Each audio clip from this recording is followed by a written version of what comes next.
Good morning and welcome to the garden. This week I wanted to try something a little bit different.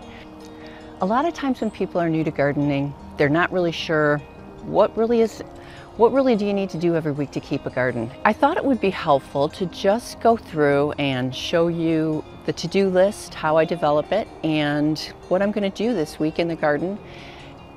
And the thing is that gardening is just a little bit at a time. You build a garden over time. It's not an instantaneous thing. And some things work, some things don't work. A lot of times things don't work. And you just got to roll with it and don't get overwhelmed. The thing is that it's supposed to be relaxing and it's supposed to be fun. Don't bite off more than you can chew, because the idea is not to be competitive. You want to develop a garden that's for you. And whatever makes you happy is what you need to do. If that's just a couple of containers on your balcony, that's awesome. That's all it needs. So I know when I was a new gardener, there's nothing I would have loved more than to just have a gardening buddy that I could pal around with and that could just kind of take me through her garden and show me what kind of things I needed to do each week to keep my garden and to build my garden. And you know what? That's the idea of this segment. So let's get going. So typically every week I do the same thing to try to figure out what I'm going to do. I walk around the garden and I take a look at things. As I'm working in the garden doing just the regular weeding and what have you, there are things that I notice that need to be done that I'm going to take note of. So like as an example, one of the things that I like to do is, you can see here, I've got just weeds that are popping up here and there and wherever. I weed every week and try to keep on top of it, because that way it doesn't become an overwhelming task. It's just something that you do every now and again. So what I did at the beginning of this week is I transplanted a big bunch of variegated Solomon seal to the back of the shade border. So I have a big bunch here, and I also have a smaller bunch, and you can see they've been transplanted because those poor little babies need some. They're a little bit droopy. So I really didn't transplant them at the greatest part of the season, but I am going to tell you that they're going to do just fine. But one of the things that I'm going to watch for this week is to make sure that they stay watered, and I can show you where I got the Solomon seal from. So I have this big clump of Solomon seal, so that's what this plant is here. And it was in this whole area, okay? But it started looking a little bit messy. I'm still not sure if that's a good place for it. I'm going to let this clump grow for this season and see, but I know for sure that it was looking too messy over here. So I decided to take this big clump and move it to the back of the border. So it is spring, and the Annabelle hydrangeas are starting to come up in the garden, and definitely one of the things I need to do and be very diligent about is every year now I'm getting these little moths, and if I open this up, you're going to see what's inside here. And inside of here is a little caterpillar. I don't know, let me see, I can focus on that a little bit better. I apologize for the camera work there, but you can see this little guy right here. So I don't really need these in, if I let these go, they're going to make a mess of the Annabelle hydrangeas. So I need to go through the garden and make sure that I'm squishing those. You don't have to spray your Annabelle hydrangeas. They're not going to hurt the plants. You can see here I've got quite a few Annabelles. For the most part, I don't have those caterpillars, but I want to keep an eye on it, make sure that those leaves aren't spun together. And if they are, I just give them a squeeze with some gloved hands, and that's all there is to it.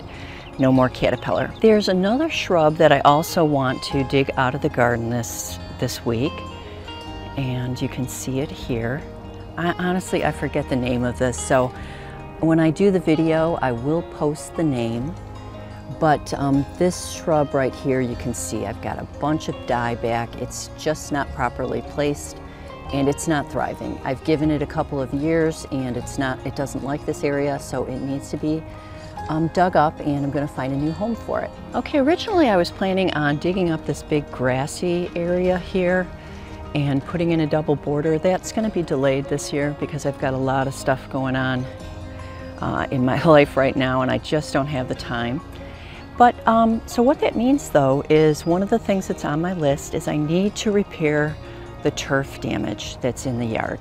So I'll be doing a separate video on this, but that's definitely on my to-do list. This is super easy to fix and to seed up and doesn't really cost a lot of money, so we'll go ahead and get that done this week.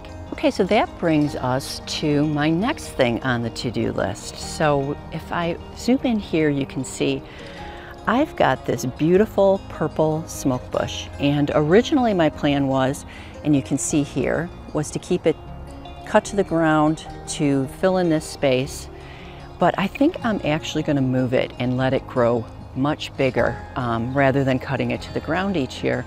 And the reason is that you can see the beautiful color, and you know what? It matches this Japanese maple perfectly. And I'm trying to bring the color of these Japanese maples into the garden and make them more, that color more of a feature in the garden. And I'm having, you know, I lost the tree here, and this lilac is not happy here. Even though it's getting more sun, it's really not getting enough sun. I think I need to move that. And I also have, you can see back here, I've got a Japanese maple. So I thought it would be a great add right here because I think it'll get enough sun, and that color is just gonna look great. And I really wanna bring that purple color out and make that a feature point in the garden. So that's definitely on my to-do list this week. Now another thing that's on the to-do list, and it's gonna be on my to-do list all season long, is I am digging up all my alliums. I just cannot get past how horrible this foliage looks. And you know what? It's so cold in our area at the time that these bloom that this happens every year. The foliage just looks terrible. I don't have a good plan for covering that foliage, and they spread like crazy. So I've got all these alliums in these beds that are just taking over the whole bed. I need to just dig these up. I love the purple flowers, there's no doubt about it. But you know, that is just so, the garden's not big enough to have that big of an area that looks terrible. If I pull that foliage up, you know, to make it look nicer, the bulbs just keep getting weaker, and then the blooms just keep getting smaller. So this is a point of diminishing returns. So I'm going to be working pretty much all season to be digging these alliums up. And really what I'll be doing for the rest of the week is simply looking at, you know, I've got plants that have seeded, and they're great plants like this columbine, you know, these columbines, but this is seeded itself kind of inside of the boxwood hedge. So what I do is I go through the garden and find volunteer plants, and I just move them to a different place so that they will grow better and not be, you know, in the middle of different plants. Here's another example of that same situation. So I have this bunch of Siberian iris, and you can see right in the middle of it, I have a garden phlox that is growing. So I'm going to try to dig that out of there, or at least remove it, because, you know, it's supposed to be here. So we don't want this plant growing in the middle of that plant, because it'll just look messy, even if it's a plant that we like, you know, because that's a plant that we want in the garden, that phlox, but it doesn't belong in the center of the Siberian iris. So that's going to be a great task for this week. And here we have a new Japanese maple that I've been training, and it's a little bit crooked. I'm trying to straighten it out a bit, but I did prune this up quite a bit at the beginning of this season. And let me show you how this looks. So this was a small seedling tree that I bought from the Home Depot a couple of years ago, and it really is doing well. But the issue that I have is, like you can see, it is kind of crooked. So I have a stake. I'm just trying to train it to be a little bit straighter. I'm pretty happy with how it's turning out. It's definitely not perfect, and it makes you appreciate why you spend a lot of money for trees that are pruned properly and trained up and bigger when you buy them, because it's a lot of work and care that goes into keeping these seedlings properly pruned so that they have a good shape when they grow up. So I am going to, that's on my list of things to do this week. I want to make sure that the stake is firm and nothing is getting rubbed or damaged on the tree, and that it's still keeping a good form. And as far as the other things for the garden this week, it's just going to be the regular maintenance. I will, walk around the garden. I like to take a daily walk, if not more than once a day, and keep up on my weeding and see if I can see plants that aren't doing well or plants that need to move, and just enjoy myself instead of letting the weeding get, where it's like I have to do it for the whole day. I just like to do it a little bit at a time. So the other thing that I'll be keeping an eye on this week is I've got a couple of clematis.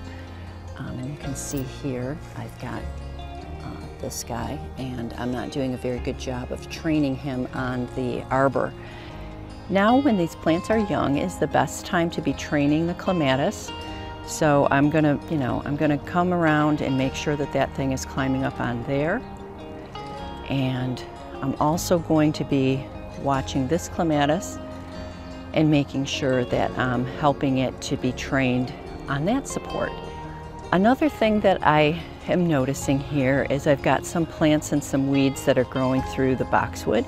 So on my list of things to do this week will be to, get rid of any of these kinds of weeds. And even though I think I'll probably keep this here, but I need to clean up the edges of the bricks. You can see I've got quite a bit of grass. I need to clean those edges up and then just keep it looking neat. Tricolor willow is really coming into its own. This is my favorite time of the season because it gets these white tips on it and it looks like it's blooming. It is a great addition to the shade border. And then I'm also going to come through, and these bulbs that are finished blooming, so I've got these tulip bulbs and I've got these daffodil bulbs. I'm going to come in here and I'm going to remove these tips. It's super easy to do. You can just grab with your hands and just take that off. And that way the energy is going into the bulb again instead of the plant spending energy to produce seeds. So you'll want to make sure that any bulbs that you have like that, like the daffodils, that you're deadheading them for the season. One of the last things on my to-do list, I did talk about how I want to transplant and move those hydrangeas, the mophead hydrangeas in the shade border that aren't really doing well. And this is one of the stem cuttings that I made last season when I trimmed my variegated dogwood. And I'm going to actually replace one of the hydrangeas with this plant here because I think it'll look a lot better. So just wanted to show you that. That'll be transplanting this into the garden is on my to-do list for this week. And if we come around here, so I've got this beautiful viburnum, and I've thought about moving this, but I'm sitting and I'm looking at it now and I'm like, I don't know, it seems fairly happy, but this Annabelle hydrangea, I got to figure out what I'm going to do here. So originally I was thinking of moving this viburnum over to where the hydrangeas were and letting this Annabelle hydrangea, take up this space.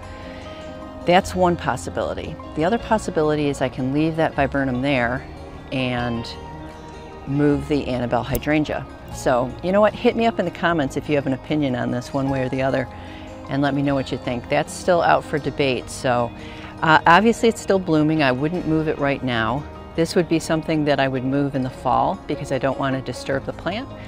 But that's something I'm thinking about, so I'd love to get your opinion on it. Thanks for joining me on the walk around and the to-do list gathering this week. That's it for this video. We'll see you in the next one.